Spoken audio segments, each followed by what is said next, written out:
Buenas tardes, queridos amigos. Bienvenidos a nuestro tercer programa TV Psico, la hora forense.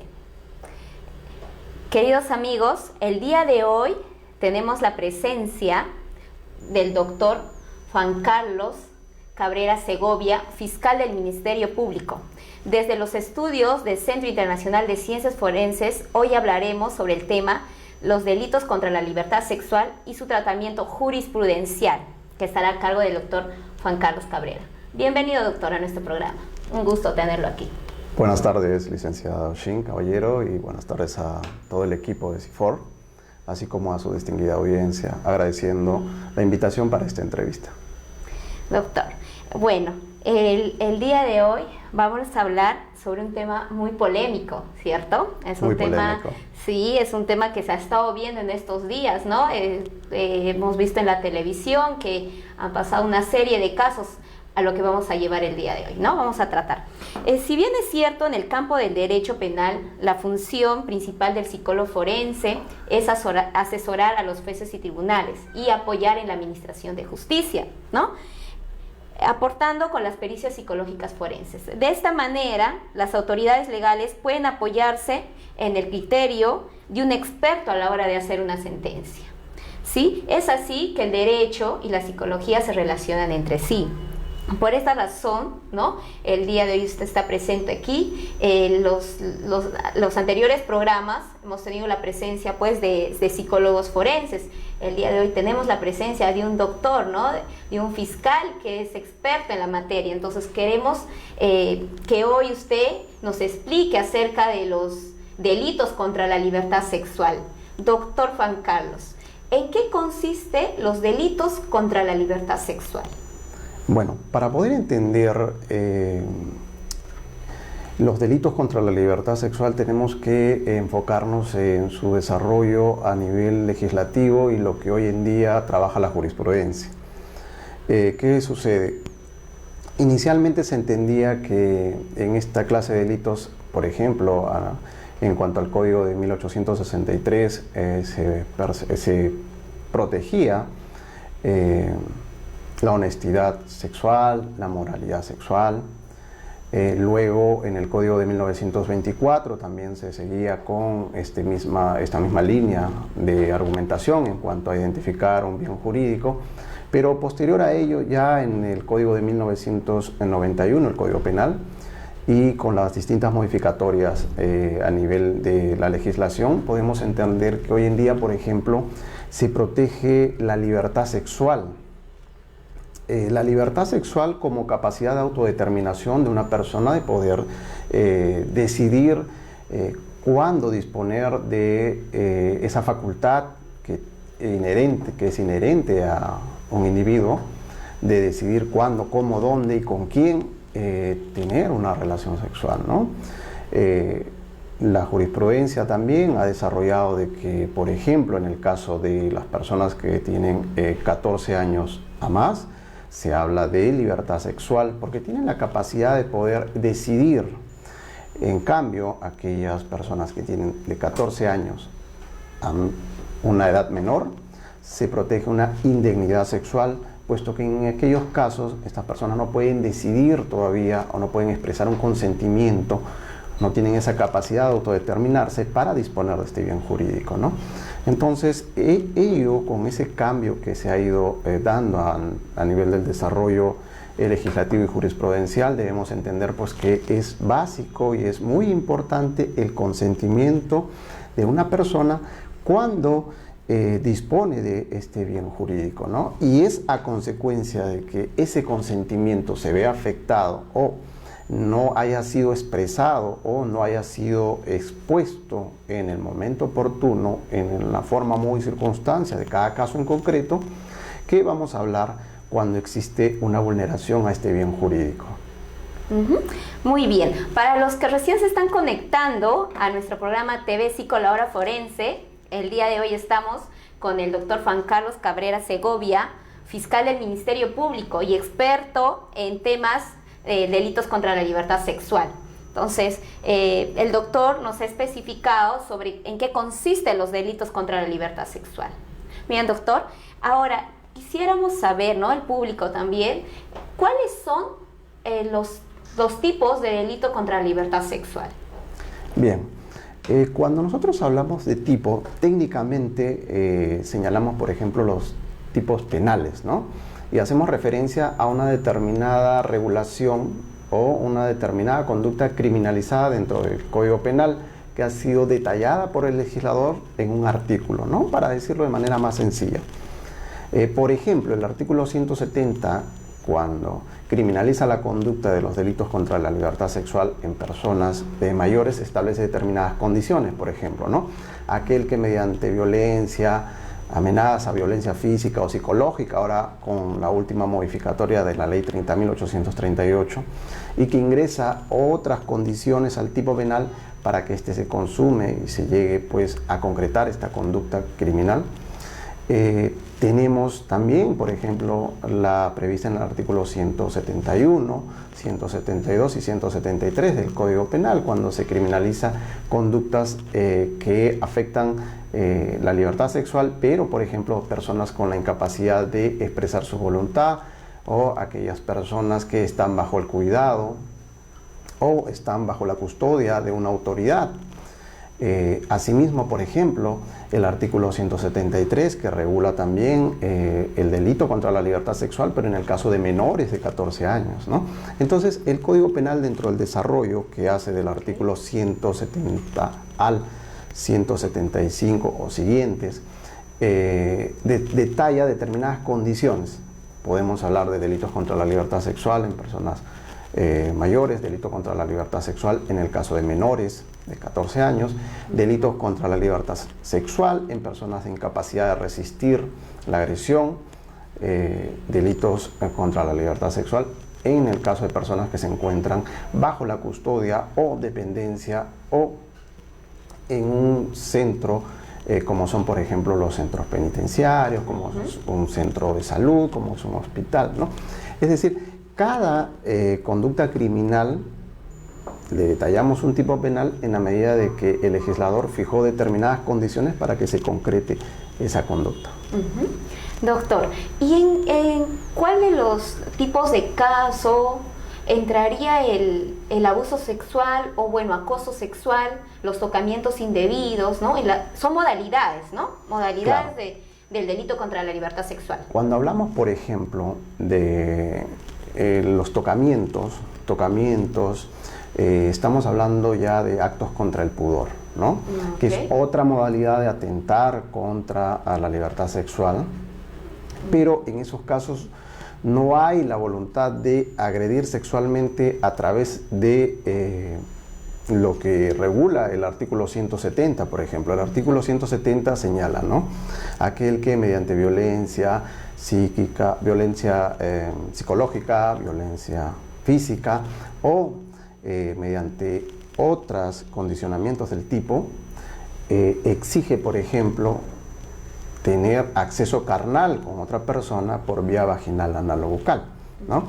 Por ejemplo, en el artículo que regula los delitos de actos contra el pudor, ya no se presenta esa resolución criminal, ¿no? Sino aquel que, sin tener la intención de tener ese acceso carnal, realiza tocamientos indebidos sobre una persona o le obliga a esta que realice sobre terceros o sobre sí misma, ¿no? Entonces, en esos casos ya hablamos de actos contra el pudor y en ese contexto el tipo penal se estructura de otra forma y también los medios de prueba para poder acreditar ese delito también difieren en cierta forma de la agresión sexual directamente cuando hay acceso carnal, ¿no? Lo mismo sucede con el caso del acoso, ¿no? Es distinto también. Lo que aquí habría que identificar es la intensidad de la agresión, ¿no? La intensidad de la agresión en el caso de delitos contra la libertad sexual, por ejemplo, es mayor. En el caso de los delitos de actos contra el pudor, es una distinta intensidad. Y en el caso de los delitos de acoso, es otra, ¿no? Teniendo en cuenta también que habría ahí que definir también el tema de acoso a nivel de la sanción penal o también la regulación administrativa. Ok. Perfecto, doctor Juan Carlos. Usted mencionó algo importante al referir menores de 14 años y mayores de 14 años. ¿Cuándo o en qué circunstancias podemos determinar, bueno, en el caso de los fiscales, ¿no? Pueden determinar si es que esa presunta agresión sexual se ha realizado, pues, a ver, le menciono, por ejemplo, un adolescente que se enamora de una persona mayor de edad, por ejemplo, una persona de 35 años, pero esta adolescente tiene 12 años, y la mamá denuncia el caso. En ese aspecto, se podría tratar, denuncia por violación sexual. En ese caso, ¿se podría tratar de una violación sexual? Bien, la menor tiene 12 años y el presunto agresor tiene 35 años.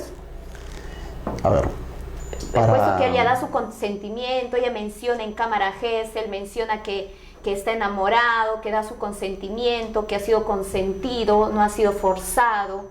Claro, lo que hay que distinguir en este caso, y es fundamental, es que se hizo inicialmente una distinción entre 14 años, ¿no? Como una edad límite. De 14 años hacia adelante existe la capacidad del ser humano de tener esa autodeterminación de cómo, cuándo, dónde y con quién tener una relación sexual. Pero de 14 años hacia una edad menor, el tratamiento de la jurisprudencia ha sido distinto. Menores de 14 años no gozan de esa libertad sexual y no tienen la capacidad de emitir un consentimiento válido. Entonces, si eso es así, debemos señalar de que el consentimiento de una persona de 11, 12, 13 años no va a ser efectivo para excluir de algún tipo de responsabilidad a otra persona cuando se haya mantenido una relación sexual o haya existido el acceso carnal, aunque no haya mediado violencia. Es por eso que, por ejemplo, el artículo 173 establece, en este caso, no requiere violencia, no requiere la grave amenaza. ¿Por qué? Porque en ese caso ya se advierte, por ejemplo, que ahí la protección del Estado, el mensaje del legislador es distinto. Inclusive con la emisión de la ley 30.838, la sanción en el caso de tener acceso carnal con menores de 14 años es de cadena perpetua, que es la pena más grave que reconoce el ordenamiento jurídico nacional, ¿no? Porque en cuanto a la temporalidad, los 35 años es ya sumamente grave, pero la de cadena perpetua es totalmente grave, ¿no? Y entonces tenemos que tener en cuenta eso. Entonces, podríamos decir de esta manera, de que supongamos que la víctima pues tiene 16 años y da su consentimiento, pero tenemos que detallar, o bueno, se tiene que detallar cuando el psicólogo realice lo que es la entrevista en cámara Gesell, lo que es la modalidad de agresión o acoso. ¿Es así, doctor? Bueno, en el caso de personas... O maltrato o agresión, ¿no? Claro. Haya para poder tipificar un delito, ¿o no es así? En el caso de personas mayores de 14 años, ahí se puede evaluar el tema del consentimiento, ¿no? Recordemos que ya ahí lo que se va a proteger es la libertad sexual. Ahora bien, efectivamente, en estos casos, por ejemplo, se tendrá que evaluar la forma, modo y circunstancias del hecho en concreto y si existe algún tipo de agresión, ¿no? O si ésta se ha realizado, se ha concretado, se ha consumado a través de algún acto concreto, como puede ser la violencia, sea física o psicológica, puede ser la amenaza, o puede ser algún contexto, ¿no? Algún contexto de vulnerabilidad de la propia víctima, ¿no? Recordemos que hoy en día, Con la emisión de la ley 30.364, que es ley de protección para erradicar la violencia contra la mujer y los integrantes del grupo familiar. Entonces ya la legislación en el tema de delitos contra la libertad sexual ha sufrido variación, ¿no? Y es que ahora ya debemos de analizar no solo el tema de la modificatoria, la regulación en el Código Penal, sino también tenemos que recurrir a estas normas extrapenales que regulan, por ejemplo, el tema ya de violencia a nivel ya del contexto social, ¿no? Y también a nivel de los convenios internacionales, los tratados internacionales de los que el Perú es parte, ¿no? Ok, doctor. Desde los estudios del Centro Internacional de Ciencias Forenses, para los que recién se están conectando, el día de hoy tenemos la presencia del fiscal del Ministerio Público, el doctor Juan Carlos Cabrera Segovia. Estamos tratando sobre el tema delitos contra la libertad sexual y su tratamiento jurisprudencial. Doctor, seguimos. En cuanto a la población vulnerable, ¿cuál es la población más vulnerable de sufrir de un tipo de agresión sexual? Bueno, según la estadística que usted trabaja en el Ministerio Público, ¿no? Según la experticia que tiene. Según los datos del Observatorio de Criminalidad del Ministerio Público, tendríamos que hacer el análisis diferenciado, ¿no? Si hablamos de sectores socioeconómicos, por ejemplo, A, B, C, D, entonces los sectores más vulnerables son aquellos sectores que son los C y D, ¿no? ¿Por qué? Porque los sectores que tienen mayores carencias son los que están vinculados mayormente al tema vulnerable, ¿no? De la vulnerabilidad, aquellos que es muy difícil que el Estado llegue, ¿no?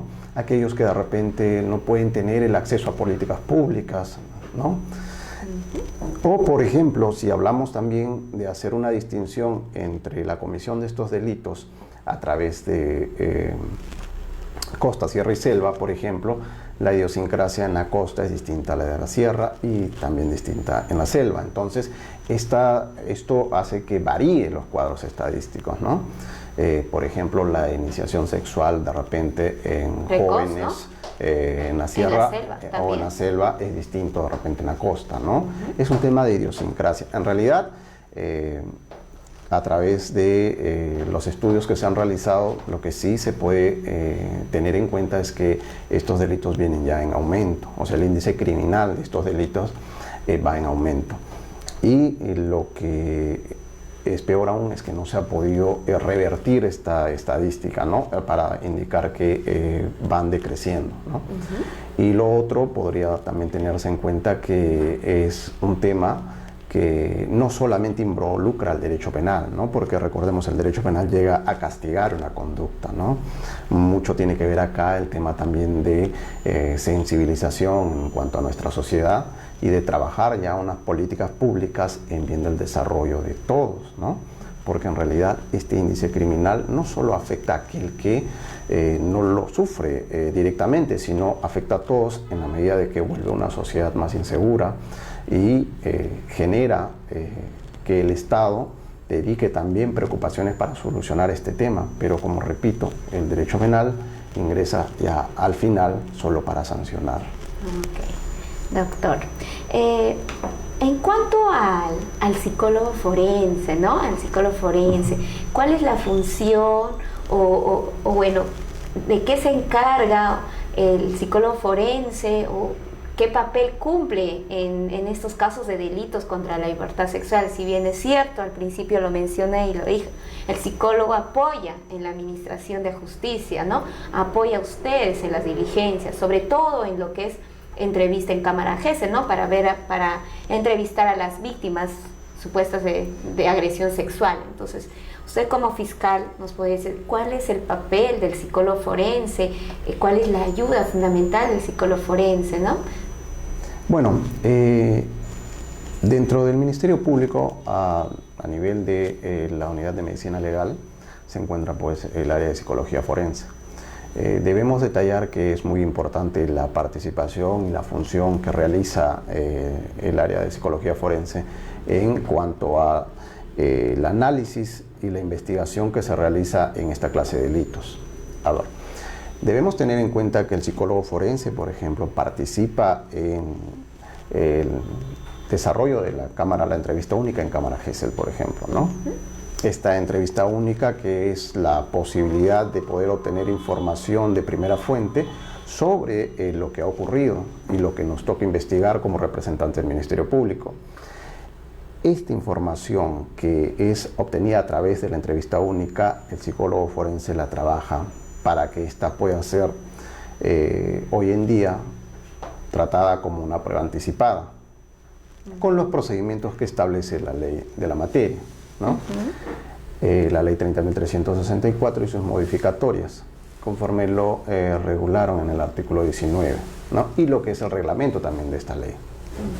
Ahora bien, luego que esa información ya es obtenida a nivel del desarrollo de Cámara Gesell, podemos advertir que el psicólogo forense también emite un dictamen pericial.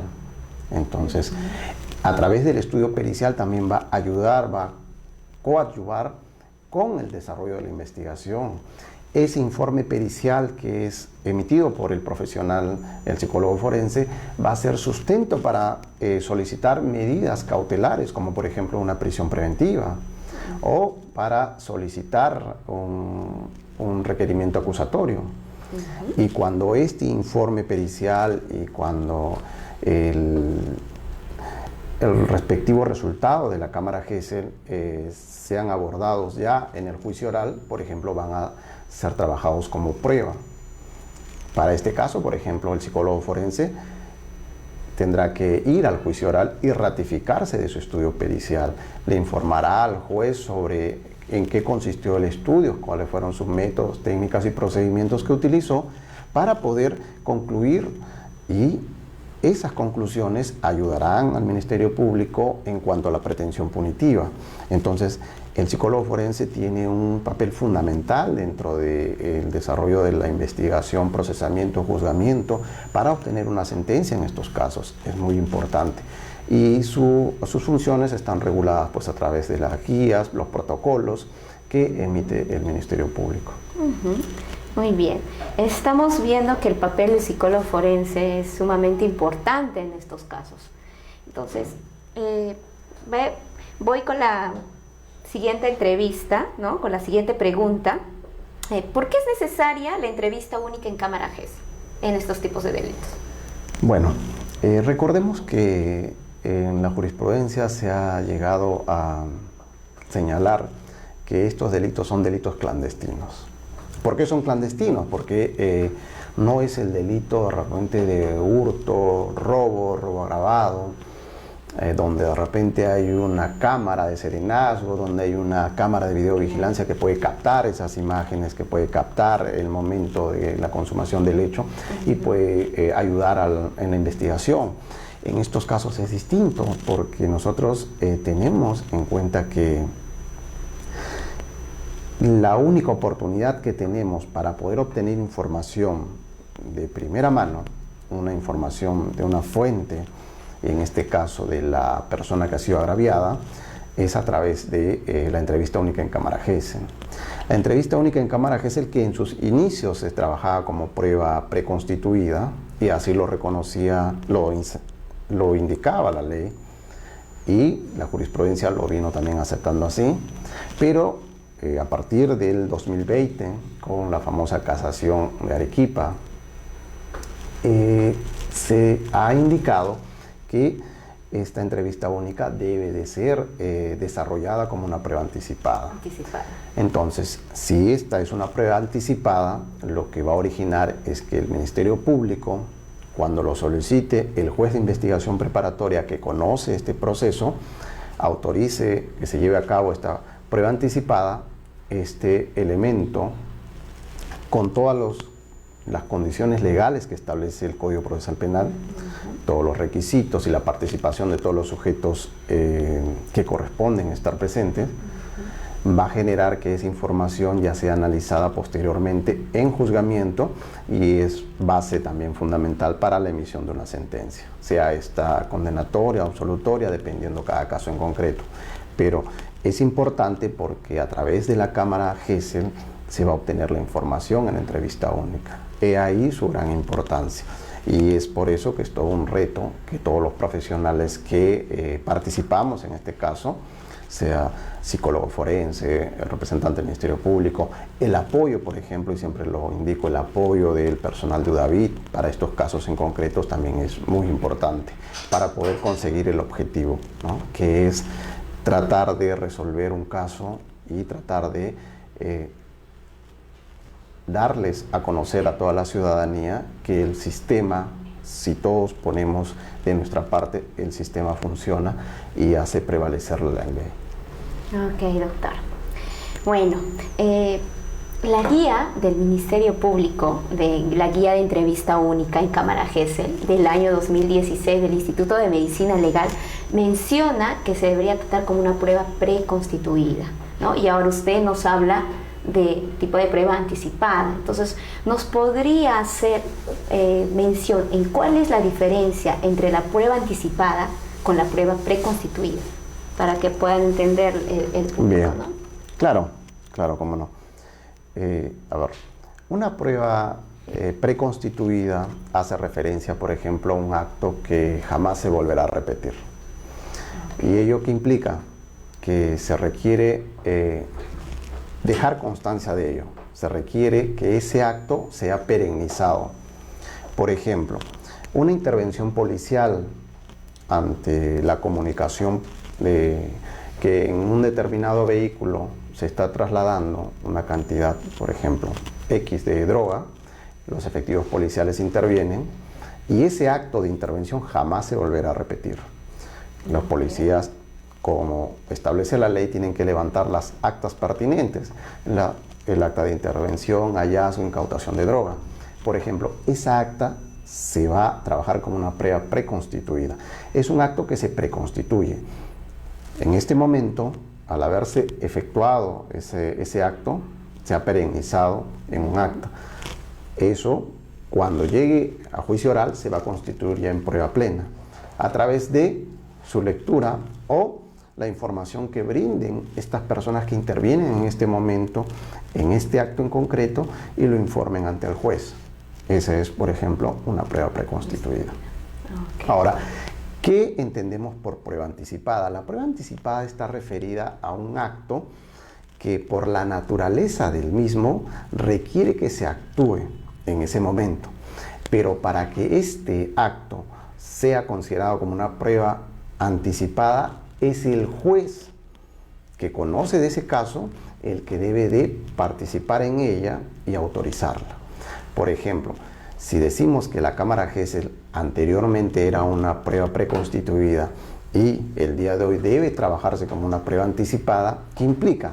Que el juez que conoce de ese caso, el juez de investigación preparatoria, sea, por ejemplo, el magistrado que autorice que se lleve a cabo la Cámara Gesell, y será esta persona quien participará también en ella y dará fe y la legalidad que corresponde para que esa prueba ya vaya al juicio oral y sea valorada por los jueces de juzgamiento en su oportunidad.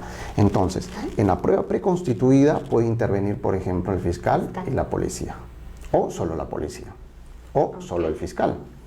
Pero en la prueba anticipada requiere la participación del juez. Directamente, ¿no? Directamente. Y es el juez quien autoriza que ésta se lleve a cabo, y es el juez quien dispone quiénes son los que van a participar, y es a través del juez que esa prueba se va a llevar a cabo. ¿Y por qué se le denomina anticipada? Porque debemos tener en cuenta, y este ya es un tema procesal, que la prueba se origina en juicio, en el juicio oral.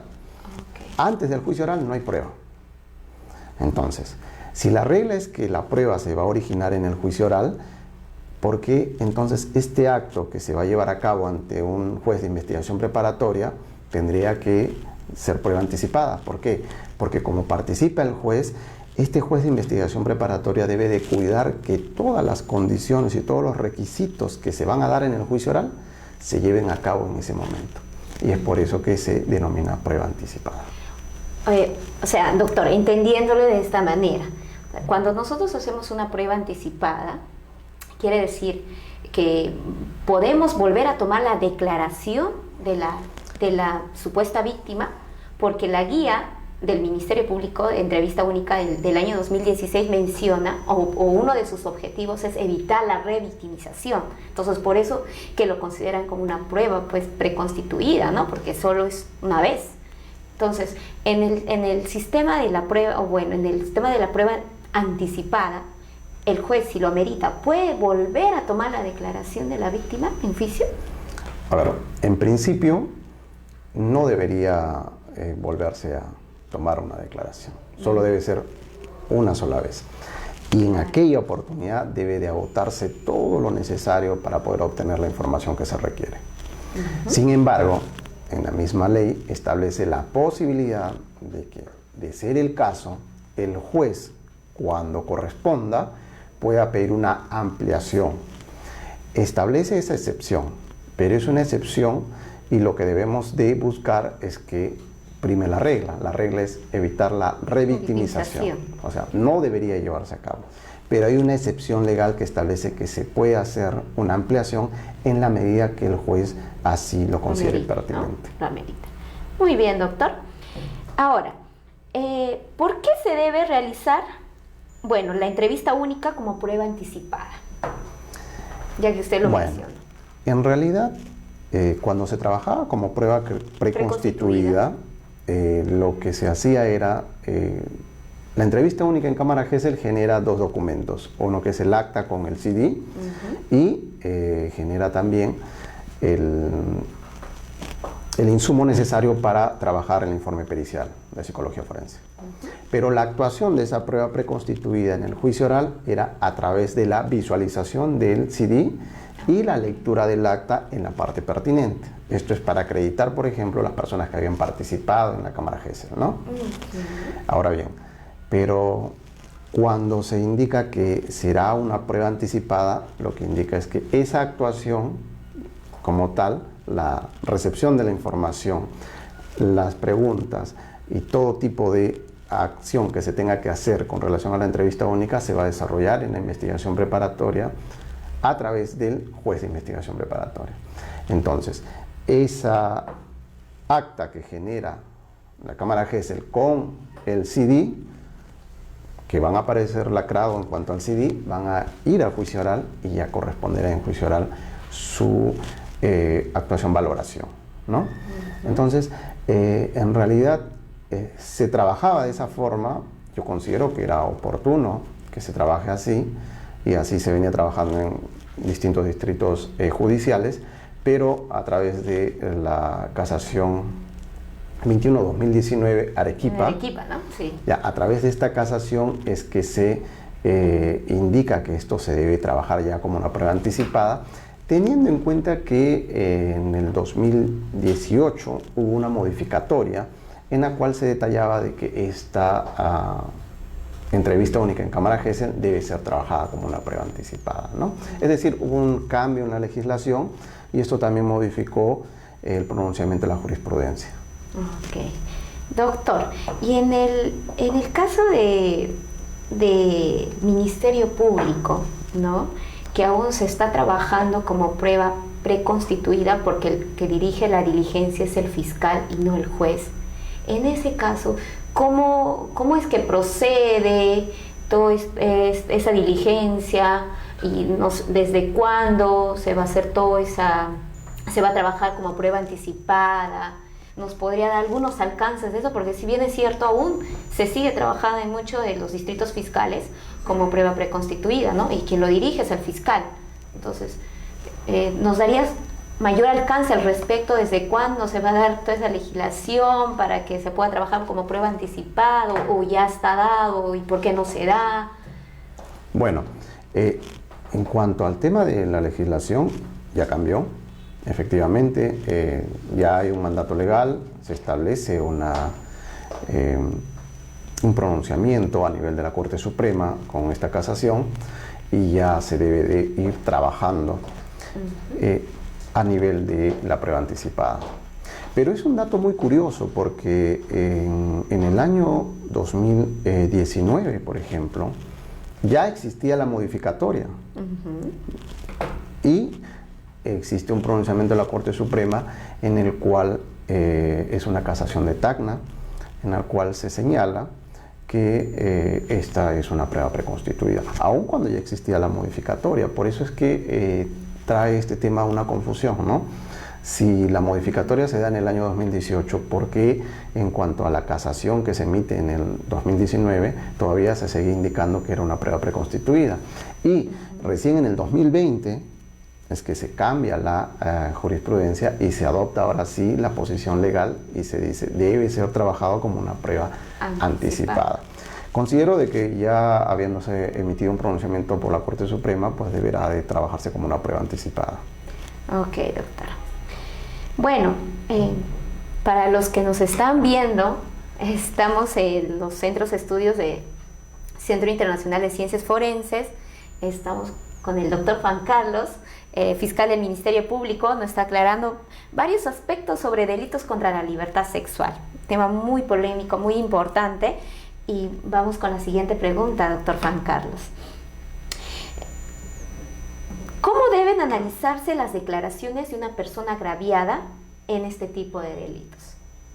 Bueno, cuando tenemos un caso de delitos contra la libertad sexual, lo que buscamos siempre es que aquella persona que ha sido agredida sexualmente nos brinde la información necesaria y suficiente para poder realizar las acciones que corresponden.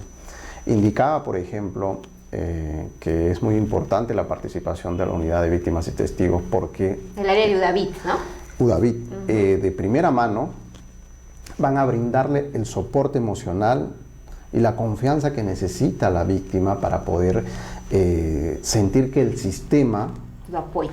La va a apoyar y se preocupa por ella hasta el punto que ella puede confiar en el sistema, ¿no? Porque hay un gran problema aquí cuando se presenta esta clase de delitos, ¿no? Que a veces no se confía en el sistema, ¿no?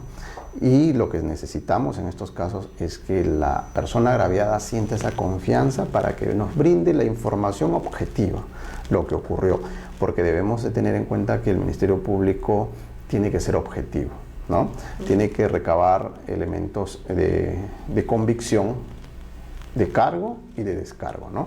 Entonces lo que siempre buscamos en estos casos es que la información que nos brinden sea la información objetiva, ¿no?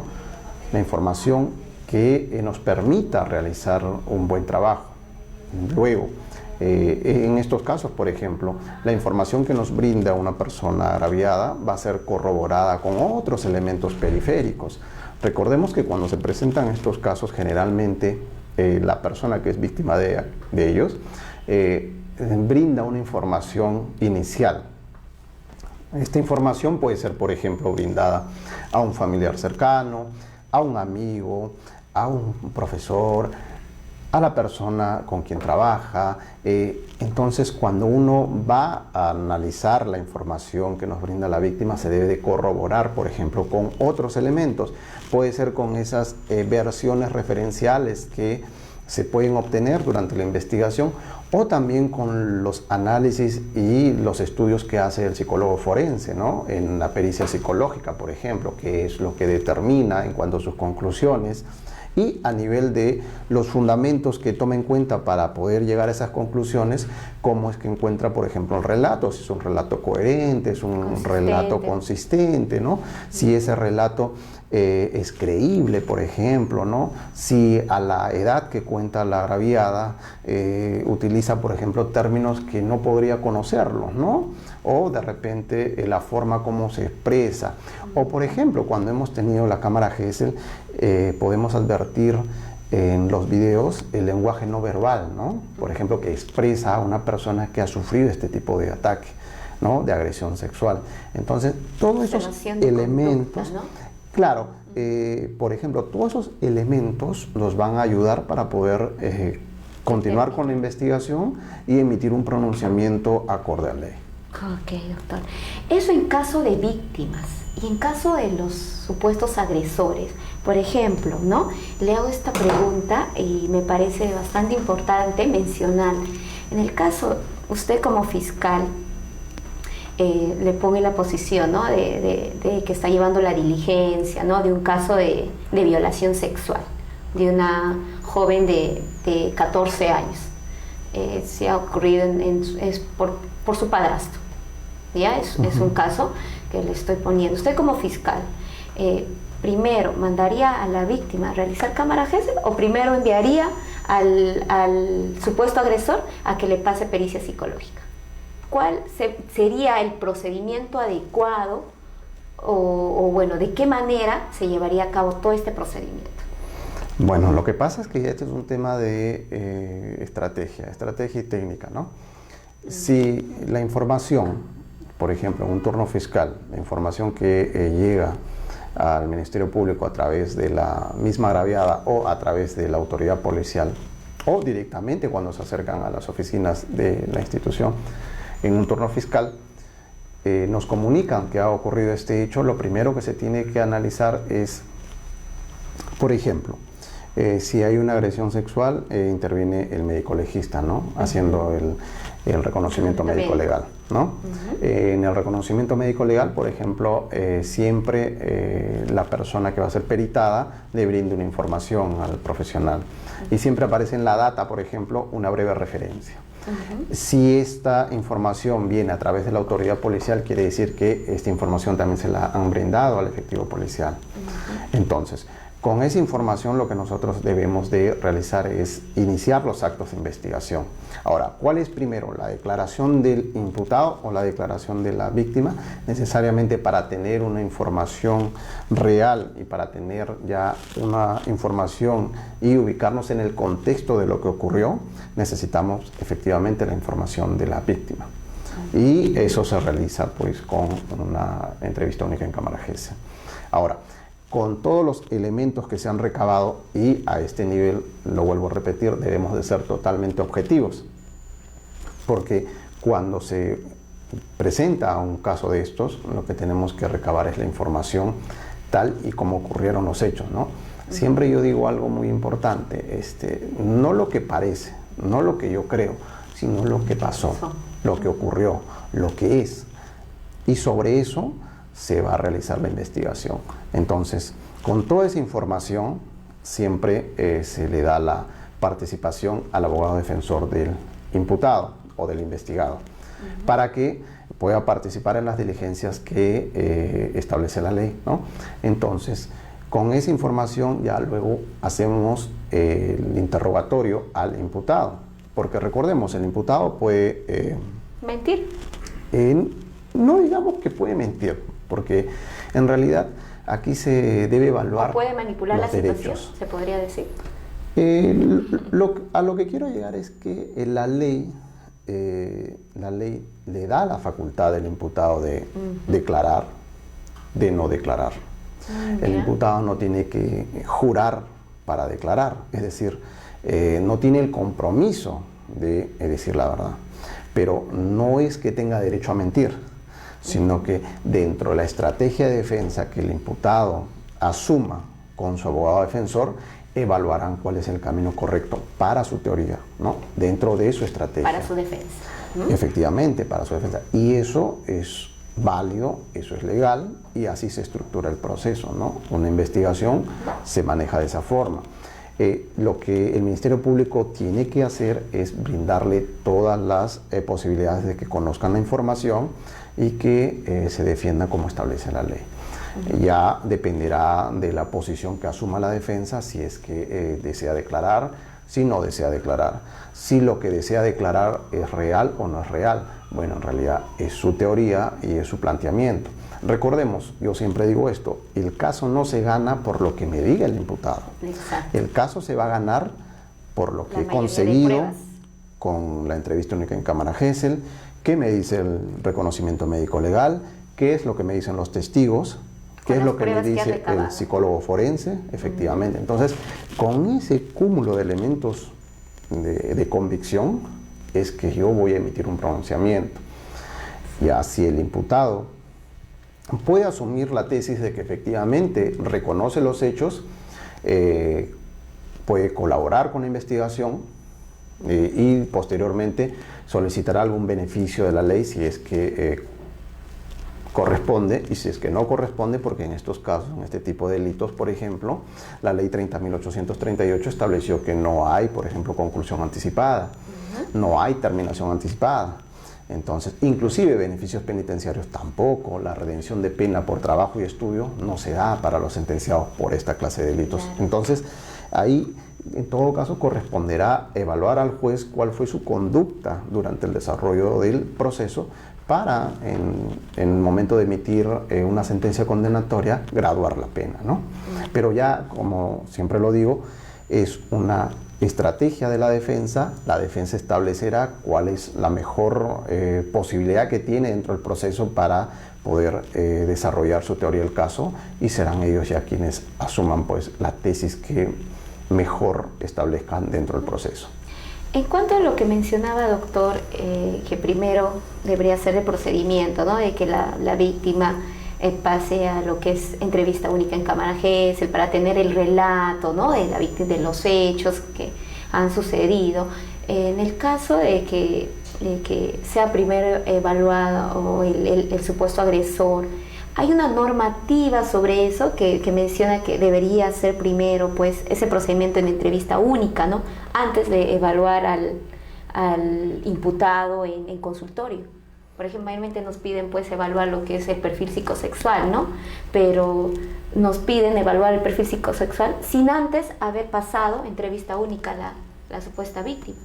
Entonces hay una normativa que regula eso, que diga que primero debería ser de esta manera, porque como psicólogo forense yo entiendo de que debería tener, ¿no? Debería tener una prueba, debería tener un relato para yo poder dirigir mi entrevista, ¿no? Y poder entrevistar al imputado, poder hacer mi evaluación en consultorio al imputado, ¿no? Entonces, claro, ¿hay una normativa sobre eso? En realidad lo que hay es estrategias en la investigación. A ver, recordemos, no es lo mismo tener una investigación donde se inician diligencias preliminares o se formaliza una investigación preparatoria y no tienes un detenido. Si tienes un detenido, por ejemplo, tienes 48 horas para definir la situación jurídica, y es muy posible que dentro de esas 48 horas tengas que conseguir todos los elementos para poder solicitar una prisión preventiva. Bueno, si no estás con un detenido y el proceso se presenta de otra forma, pues tendrías que disponer las actuaciones necesarias para llevar a cabo las diligencias. Ahora bien, considero de que primero debe de recabarse toda la información con relación a la víctima, porque es a través de esa información que se va a poder trabajar y se va a poder realizar las preguntas pertinentes al investigado. Es más, inclusive para la evaluación de un imputado a través de determinar el perfil, como usted lo indica, yo considero como estrategia que primero tendría que tener todos los elementos que son pertinentes para también darle el insumo necesario al profesional que va a evaluar a esta persona y pueda realizarlo de la mejor manera, ¿no? Si primero empiezo por hacer un perfil, no podría darle a este profesional el insumo necesario para que me emita un informe pericial de acuerdo a las expectativas que tengo yo dentro del proceso, ¿no? Entonces, es un tema de estrategia. Ok, doctor. Sí, porque muchas veces suele pasar y nos han pedido pues evaluación debe ser en algunos casos del imputado antes de haber pasado entrevista única. Nosotros como psicólogos nos ayuda pues esa entrevista, nos ayuda a dirigir nuestra evaluación. Personalmente veo que sí me ayuda bastante a poder dirigir mi entrevista, ¿no? A poder dirigir y hacer una buena evaluación. Por eso es que le mencionaba y le preguntaba en este aspecto, y es sumamente importante porque creo que hay muchos de los psicólogos también nos están viendo, ¿no? En la labor que hacen a diario. Entonces es importante considerar ese aspecto. Entonces más es tema de estrategia, ¿no? Es un tema de estrategia, efectivamente, y mucho depende dentro de este nuevo modelo procesal el tema de la estrategia. Es fundamental tener una estrategia dentro del proceso, variables que se puedan presentar dentro de la investigación y cómo vas a afrontar algunas circunstancias que se pueda dar durante el desarrollo o la secuela del proceso, ¿no? O sea, básicamente este modelo procesal, que ya no es tan nuevo porque el código es del año 2004 y estamos en 2020, es decir, hace 16 años está vigente el Código Procesal Penal, va a depender mucho de la estrategia, ¿no? La estrategia que tengas para conseguir los fines que necesitas dentro del proceso y cuál es la táctica que vas a desarrollar. Entonces, eso es importante. Ok, doctor Juan Carlos. Habló usted algo importante sobre los casos de flagrancia. Y a esto va la pregunta, ¿no? ¿Cómo se debe proceder ante los casos de flagrancia de los delitos contra la libertad sexual?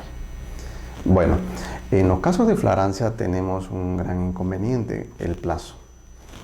48 horas. Son 48 horas fundamentales, y eso que antes se trabajaba esto en 24 horas, que era la mitad. Ahora se ha ampliado, ¿no? Okay. Una modificatoria constitucional, la detención dura hasta 48 horas. Pero en esas 48 horas son fundamentales las actividades que se va a desarrollar en la investigación. Recordemos, luego de 48 horas se tiene que definir la situación jurídica de una persona. Es muy posible que se solicite una prisión preventiva o se otorgue libertad y la persona continúe siendo investigada como citada. Pero eso va a depender de los actos urgentes y necesarios que desarrolle dentro de las primeras horas en las diligencias preliminares para poder obtener los elementos de comisión graves y fundados si es que se necesita una prisión preventiva.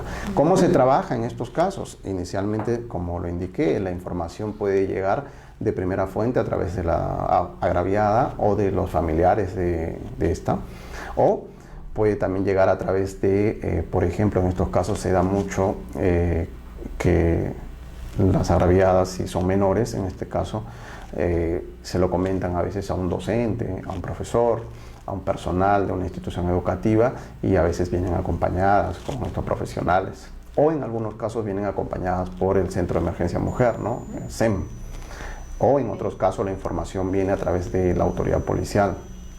Sea cual sea cómo se obtiene esta información, lo importante aquí es que las primeras acciones que desarrolla el Ministerio Público es que UDAVIT, por ejemplo, otorgue el soporte emocional y el soporte necesario a la víctima y sus familiares, ¿no?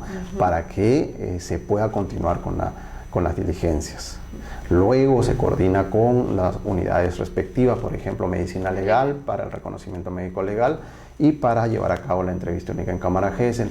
Para estos casos ya se solicitará, en este caso evaluando cada caso en concreto, se solicitará la prueba anticipada a través del juzgado correspondiente.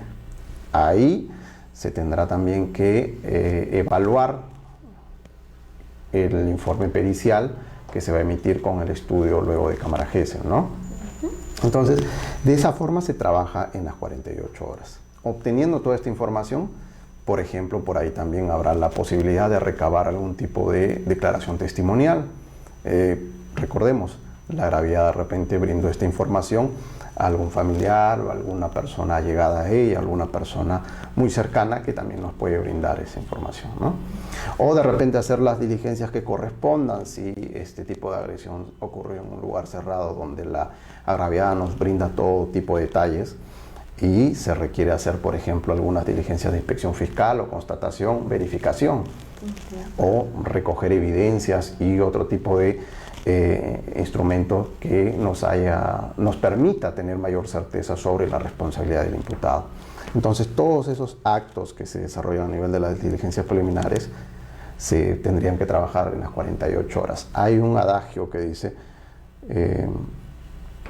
tiempo que transcurre, si el tiempo transcurre, la verdad se va disipando. Entonces, sí, en la medida que seamos más eficientes y seamos más puntuales en el desarrollo de las diligencias y podamos hacerlo en el menor tiempo posible, vamos a poder recabar los elementos necesarios para poder tener un caso exitoso, ¿no? Ok, doctor Juan Carlos. La siguiente pregunta sería, ¿cómo deben proceder las autoridades cuando se presenten estos casos de delitos? Bueno, debemos tener en cuenta que con la emisión de la Ley 30.364, las autoridades no deben de ser ajenas a ver estas circunstancias, ya este evento, en el caso de delitos contra la libertad sexual, con rostro humano, ¿no? O sea, no es el delito de estafa, ¿no? No es el delito de lavado de activos, no es el delito contra el patrimonio, ¿no?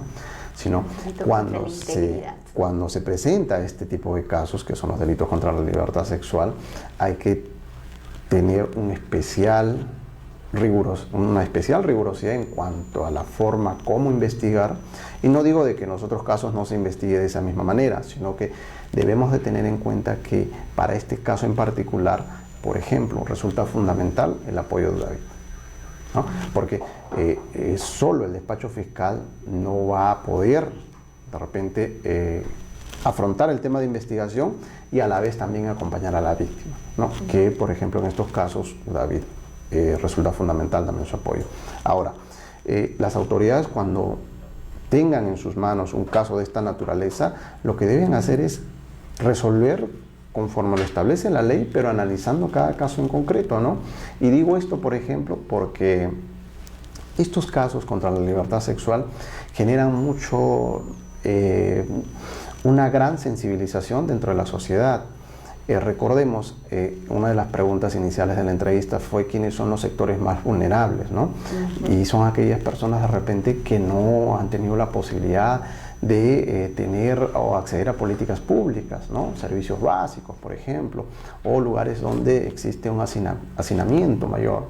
Y no digo que no suceda también este tipo de delitos en sectores B a B, ¿no? O sectores más altos, sino que el tratamiento, por ejemplo, en algunos casos también genera una lista negra, ¿no? O sea, casos que no se denuncian, por ejemplo.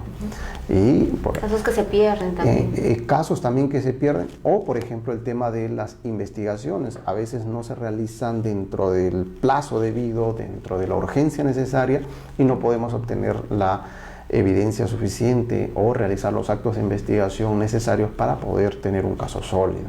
Entonces, la preocupación de todo profesional que está vinculado a este tipo de investigaciones debe ser tratar este caso con suma urgencia, con total responsabilidad y ser lo más objetivo posible para que pueda emitir un pronunciamiento de acuerdo a la ley.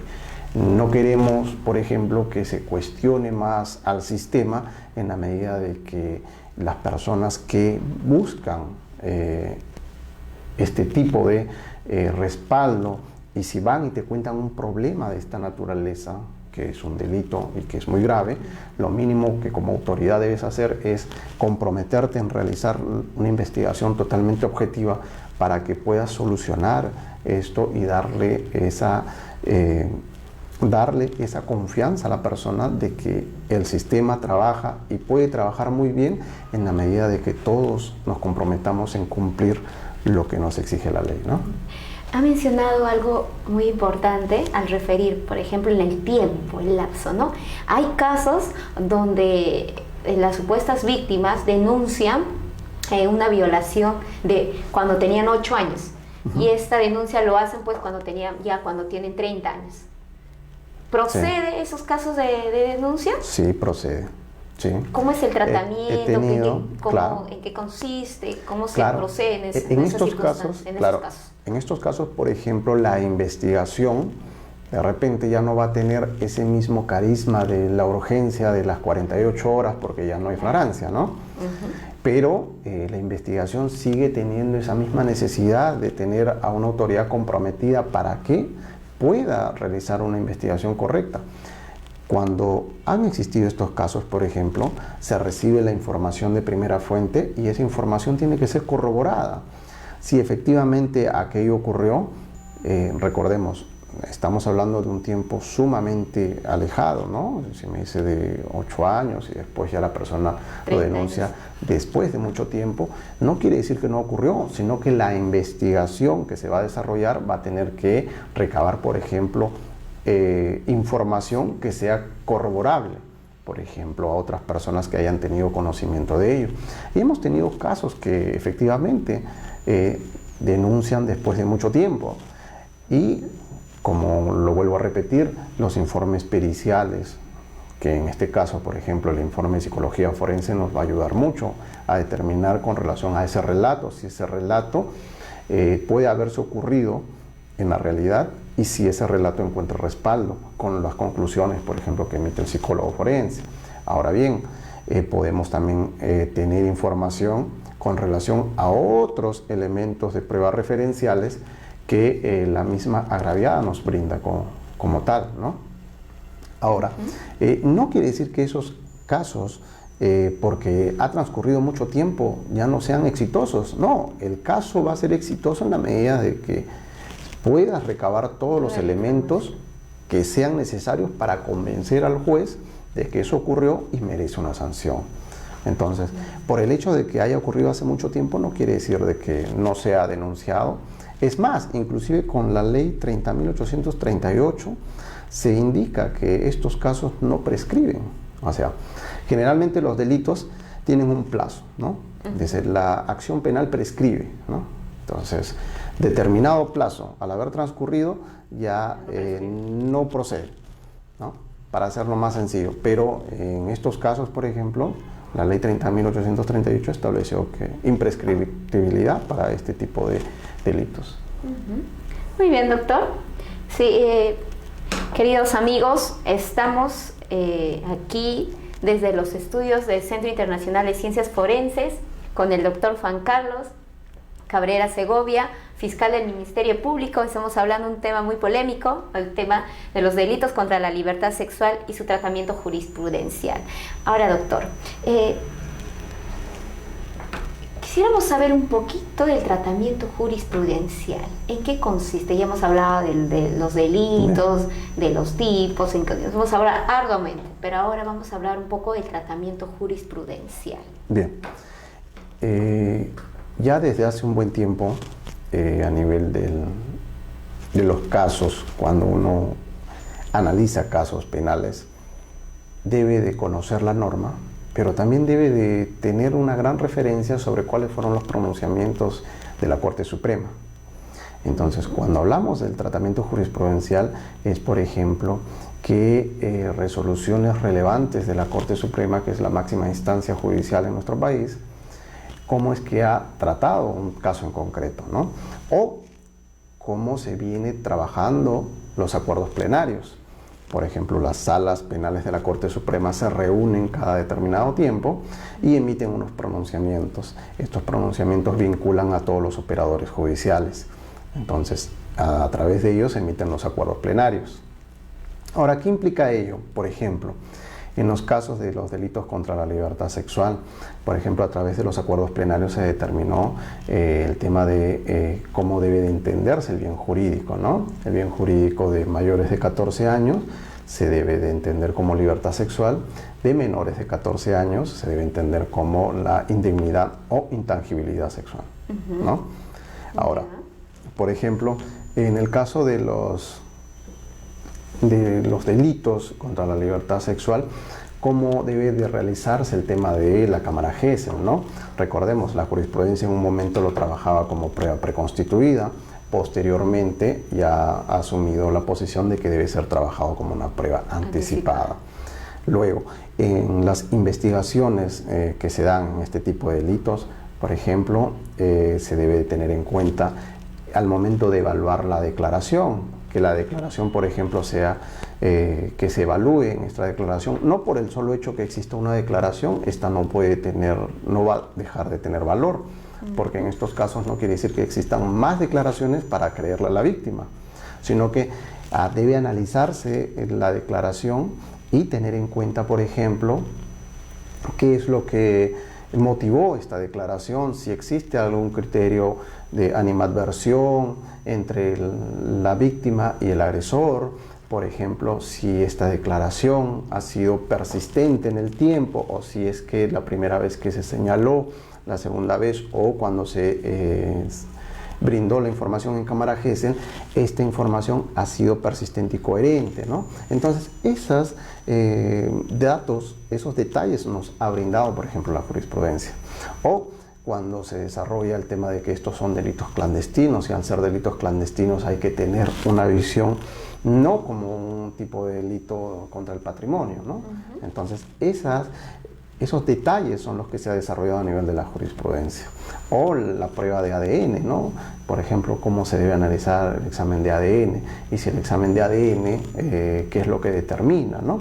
Recordemos, una prueba científica como el ADN, qué es lo que puede señalar en cuanto a su valoración a nivel de este tipo de delitos. O la retractación, por ejemplo. Cuando es un tema también bastante importante. Cuando una persona se retracta, ¿no? Entonces la jurisprudencia ha determinado, por ejemplo, que uno debe de analizar en qué contexto se realiza esta retractación, ¿no? Si no ha sido, por ejemplo, por un tipo de coacción de acuerdo a la forma, modo y circunstancia en la cual se desarrolla el delito, y cómo es que la víctima, después de producido el delito, cómo es que se ha ido interactuando dentro de la sociedad y en la familia, ¿no? Si es que esta retractación, por ejemplo, no es producto de una coacción de un círculo muy cercano como el familiar. Usted puso un ejemplo hace unos minutos de, por ejemplo, relaciones sexuales entre padrastro, ¿no? Con la hija o con hijastra, ¿no? O con un menor. Entonces, por ejemplo, ¿hasta qué punto es permitido una retractación en ese contexto cuando existe una vinculación con relación a los familiares y la coacción que ellos pueden ejercer sobre la víctima, ¿no? Entonces, la jurisprudencia también nos ha ido dando información sobre esto y nos ha ido guiando sobre cómo debe de ser analizado estos tópicos. Es por eso que señalo que debemos conocer el sistema legal, y adicional a ello debemos también de conocer los fallos jurisprudenciales, los acuerdos plenarios, las sentencias plenarias casatorias y los pronunciamientos de la Corte Suprema para poder entender cómo vamos a trabajar dentro de estas investigaciones o cómo vamos a defender, si nos toca estar del lado de la defensa o si estamos de la parte acusadora del Ministerio Público, cómo vamos a sustentar nuestras pretensiones. Ok, doctor. Como psicólogos forenses debemos conocer toda la parte legal, ¿no? Es importante que nosotros nos enfoquemos bastante en ese tema, nos pongamos a leer sobre esos datos importantes que usted nos menciona, ¿no?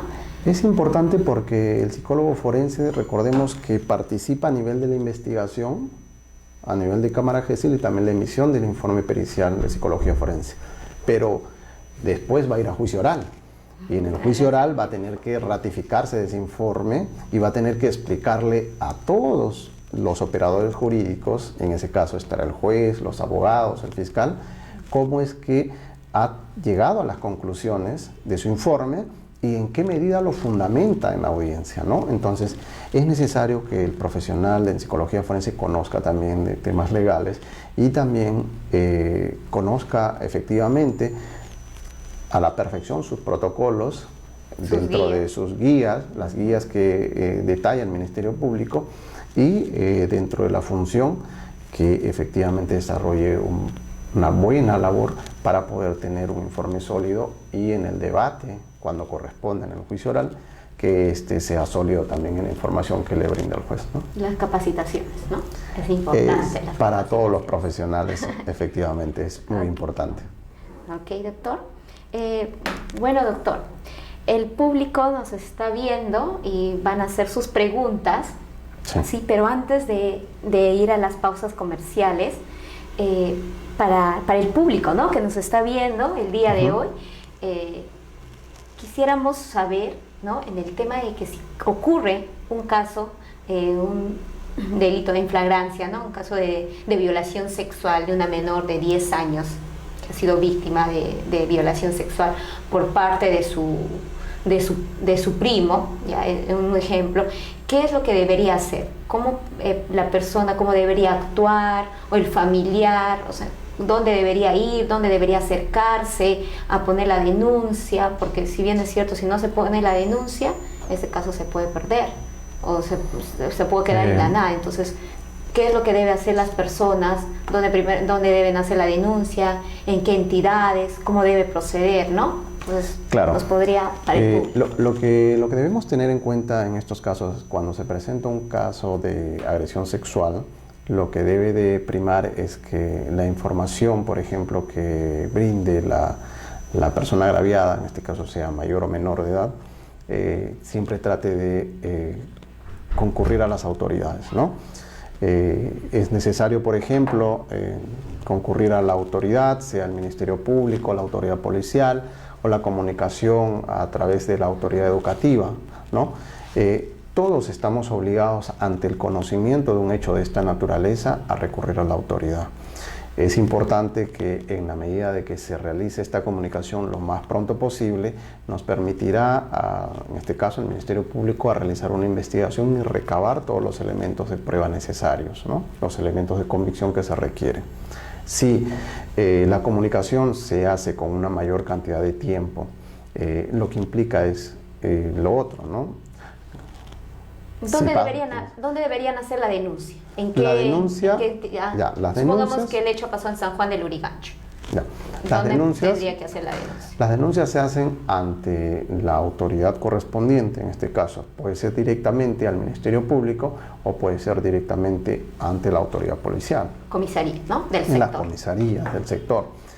Hoy en día inclusive se han implementado plataformas digitales a través de mesa de partes virtuales, inclusive que se puede comunicar. Decir cuáles son esas plataformas virtuales? Por ejemplo, a través de la página del Ministerio Público se puede obtener en cada distrito fiscal, por ejemplo, se ha implementado de que en las fiscalías de turno se ponen en conocimiento los números telefónicos de los fiscales de turno. Recordemos que dependiendo en cada distrito fiscal, la división de los turnos fiscales se harán por días, por semanas, ¿no? Dependiendo a qué fiscalía corporativa esté de turno, se publican en su página web a través de los sistemas de redes sociales, por ejemplo Facebook, los números telefónicos de las fiscalías de turno. O sea, directamente también se puede hacer la comunicación a la fiscalía de turno y ellos se ponen en contacto y se realiza ya la investigación. Lo importante aquí es que se recurra a la autoridad, sea la autoridad policial o sea el Ministerio Público, de las distintas formas, ¿no? Acercándose a las oficinas. En este momento, por el tiempo de pandemia, esto puede ser de repente un poco preocupante por la situación que vamos viviendo. Los delitos contra la libertad sexual. Pero para eso están, por ejemplo, las redes a través de los números telefónicos. Y es más, también la autoridad policial también está trabajando de esa forma, ¿no?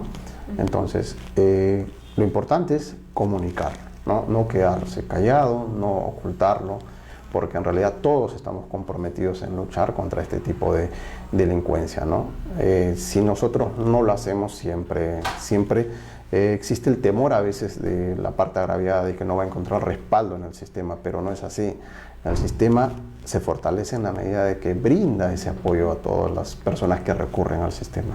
Yo como persona extraña de la persona, ¿no? que es supuestamente víctima de violencia sexual, ¿puedo hacer la denuncia? Efectivamente, sí. Pero yo voy a actuar como testigo, o en qué caso a mí se me excluye del caso, solamente hacer la denuncia. Lo que pasa es que, a ver, si es una persona que ha tomado conocimiento de este hecho, lo va a comunicar a la autoridad, ¿no? La autoridad va a realizar toda la labor que corresponde.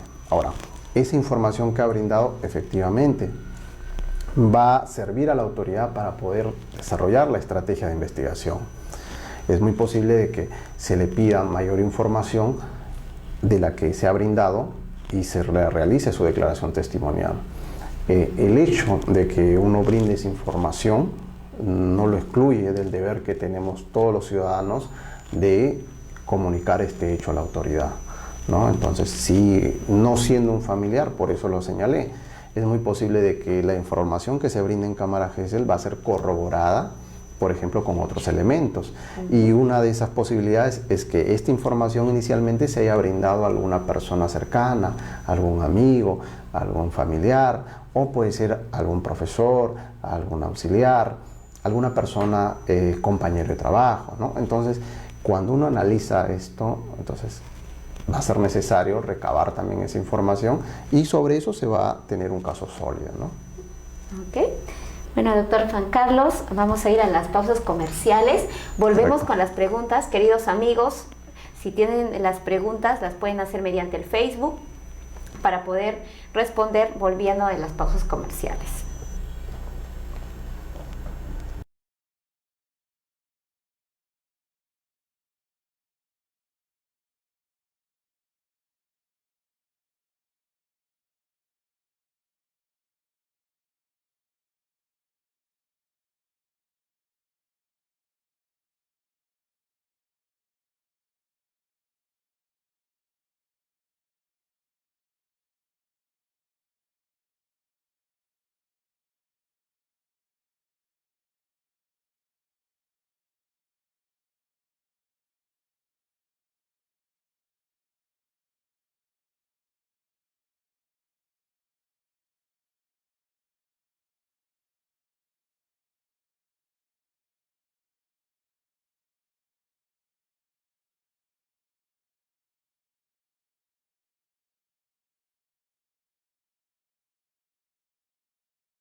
Bueno, queridos amigos, después de estas breves pausas comerciales, retornamos de nuevo desde el Centro Internacional de Ciencias Forenses. El día de hoy estamos con el doctor Juan Carlos, fiscal del Ministerio Público. Este es un tema, hemos hablado de un tema bastante polémico, es un tema bastante, pues que en estos tiempos ha aumentado, ¿no? Los delitos contra la libertad sexual y su tratamiento jurisprudencial. Doctor, es un tema bastante amplio, nos hemos quedado más de una hora aquí conversando. Creo que lo vamos a ampliar para las próximas. Le voy a invitar de nuevo, doctor, para que esté aquí presente y nos siga disertando de este tema, porque es un tema bastante importante que la población debería conocer, ¿no, doctor? Sí, efectivamente, en realidad es un tema muy importante porque a nivel de estos últimos meses, con el problema de salud que se ha presentado por COVID-19, pues ha habido un incremento en estos casos, ¿no? Puesto que ante el confinamiento obligado, en algunos casos se ha presentado estas situaciones de que la víctima y agresor han permanecido en un ambiente, y efectivamente eso ha generado también un índice mayor en este tipo de delitos. Ok, doctor. A ver, vamos a responder a las preguntas. Vamos a verlas, vamos a conectarnos y ver las preguntas. Chito, ¿nos pones las preguntas? A ver, vamos a conectarnos. Un momento.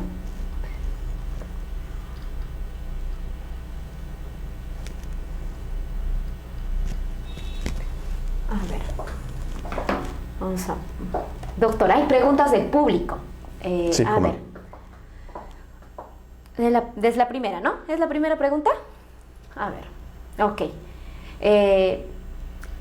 Jorge nos dice, a ver, bueno, Jorge Luis dice, sobre todo verificar el estándar de la sindicación conforme al Acuerdo Plenario 2-2005. Ya, bueno, no es una pregunta, es un comentario. Vamos a continuar más abajo, a ver, vamos a ver. Ok, a ver, aquí tenemos preguntas, doctor. A ver, un momento. A ver.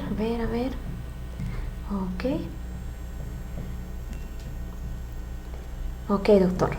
Nos preguntan desde México. México siempre está escuchando nuestras ponencias, también Colombia y Argentina, porque nuestro programa es internacional, entonces llega a esos lugares. A ver, nos pregunta, doctor, acerca de, bueno, ya lo mencionó, ¿no? ¿Cuáles son los tipos de delitos contra la libertad sexual? Ya lo mencionó. Hay una pregunta muy importante, dice, ¿qué pruebas tiene que reunir el fiscal para llevar a cabo la pericia psicológica? A ver, la pericia psicológica, como lo señalamos, nace producto de, luego de haberse emitido... Doctor, disculpe, creo que la pregunta aquí está mal. ¿Qué pruebas tiene que reunir, o lo he leído mal creo, qué pruebas tiene que reunir el fiscal para llevar a cabo la sentencia? Esa era la pregunta, no la pericia psicológica, la sentencia. Bueno, recordemos, el Ministerio Público sustenta una imputación ante un órgano jurisdiccional. Para poder tener un caso sólido, el Ministerio Público siempre trabaja de manera responsable y objetiva. ¿Ello qué implica? Que se puede obtener la información de la entrevista única en cámara Gesell, hoy en día como prueba anticipada, el informe pericial de psicología forense, el reconocimiento médico-legal, la información relacionada a la forma, modo y circunstancia como se cometió el delito, por ejemplo. Si esta información fue brindada antes de recurrir a la autoridad, a algún conocido, a algún familiar, a alguna persona vinculada a la víctima, se recabará esa información también. Por ejemplo, la víctima nos puede dar detalles de esta agresión en cuanto a un lugar, hacer la verificación correspondiente, la constatación. En el relato, ¿no? En el relato de la entrevista única, la víctima da algunos detalles, ¿no? De dónde ocurrió el hecho, qué había en el ambiente, ¿no? Es algunos detalles que nos podrían por ayudar ejemplo, a corroborar. efectivamente nos dice, por ejemplo, un ambiente que tenía tales características, que había algo muy peculiar o muy distinto en ese lugar, y luego de haberse hecho la verificación, la constatación, la inspección fiscal, se verifica, se corrobora, se constata que efectivamente la información que brindó la víctima coincide con la realidad, ¿no? Entonces, esas actas, por ejemplo, esos actos de investigación que se desarrollan van a ser posteriormente, son perenizados en un acta y estas actas posteriormente incorporadas al juicio oral. Entonces, la prueba que trabaja el Ministerio Público en juicio oral va a ser diversa, pero va a depender de cada caso en concreto y la información que se brinde, qué tipo de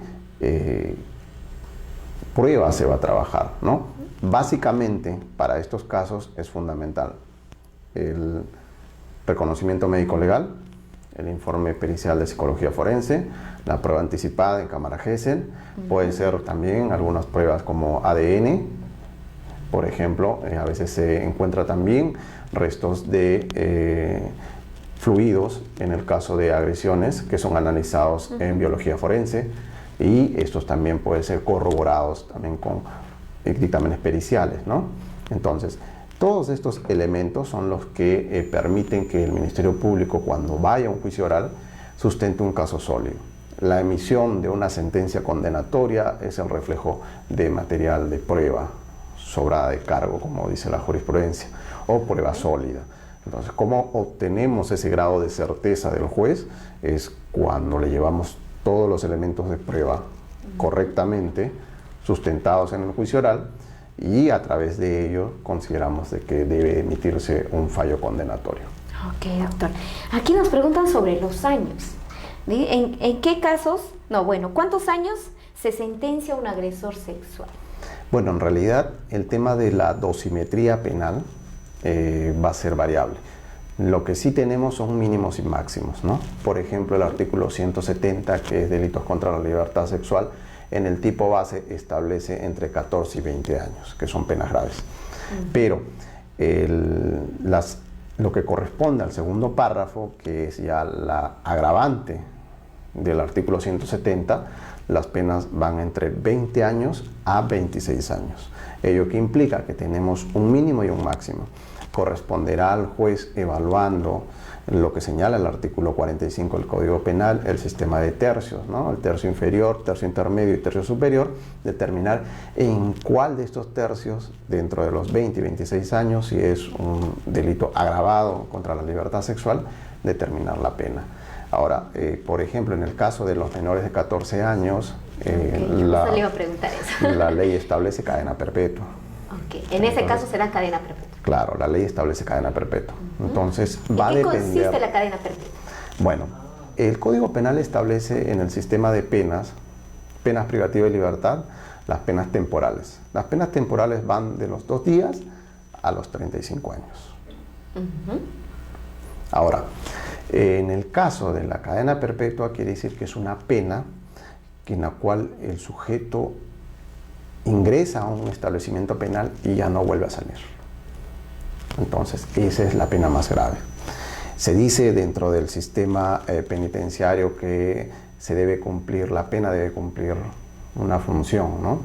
Como tiene que ser resocializadora, reeducadora, y a través de ello reinsertar al individuo a la sociedad. Las 3 R's. Las famosas 3 R's. Okay. Pero con la pena de cadena perpetua no sucede eso, ¿no? Ahí es distinto. Ok. Doctor, y eso también va a depender de la modalidad del delito, ¿cierto? Tocamientos indebidos, ¿cierto? Claro, efectivamente. Violación sexual consumada en sí. Con la ley 30.838 las penas se han agravado. Entonces, las mayores penas que se han especificado para esta clase de delitos son entre los 20 y 26 años. Como inicialmente lo señalé, el grado de intensidad y de afectación del bien jurídico va a ser distinto si hablamos de delitos contra la libertad sexual, actos contra el pudor y acoso sexual, ¿no? Entonces, las penas van a ser distintas. Las más graves son, en este caso, entre Si es el tipo base de delito contra la libertad sexual, entre 14 y 20. Si son los tipos agravados, por ejemplo, el artículo 171 y 172, la incapacidad de resistir la agresión sexual o haber puesto en esa condición a la agraviada para que se cometa el acto sexual, entonces las penas van entre 20 y 26 años. Ok, doctor. Bueno, doctor, creo que ya no hay más preguntas. No habiendo más preguntas, doctor, ¿no? Nos queda despedirnos, un gusto que nos haya acompañado el día de hoy aquí en Centro Internacional de Ciencias Forenses. Por favor, sus palabras finales para despedirnos, y espero tenerle en las próximas oportunidades aquí en el programa, para ampliar ese tema que es sumamente importante, que hoy día hemos aprendido un montón. Claro, mi agradecimiento a usted, licenciada, por invitarme a esta entrevista. También mi agradecimiento al Centro Internacional de Ciencias Forenses por el compromiso que tienen con la capacitación y difundir ante todos los ciudadanos esta necesidad de querer aprender y de querer conocer sobre determinados aspectos jurídicos que tienen total relevancia en la sociedad, ¿no? Nuevamente, mi compromiso de compartir con ustedes los conocimientos que podemos ir obteniendo a nivel del desarrollo de esta hermosa carrera, como es la de fiscal. Entonces, quedo a la espera de alguna invitación de parte del equipo y nuevamente expresarle mi agradecimiento. Ok, muchas gracias, doctor. Gracias. Lo vamos a tener en las próximas oportunidades, en otra entrevista, hablando, tal vez ampliando este tema, ¿no? Y bueno, queridos amigos, de esta manera nos despedimos, ¿sí? Hasta el próximo sábado 21, que estaremos hablando de un tema sumamente importante también en el área forense. Ya estaremos publicando el flyer correspondiente a la entrevista del día sábado 21. Doctor, reitero mi agradecimiento por su presencia del día de hoy. Gracias por todo el conocimiento impartido y bueno, ¿no? Reiterarle la invitación para las próximas oportunidades. Queridos amigos, nos vemos hasta el sábado 21 en nuestro programa TV Psico, la Hora Forense. Gracias. Gracias.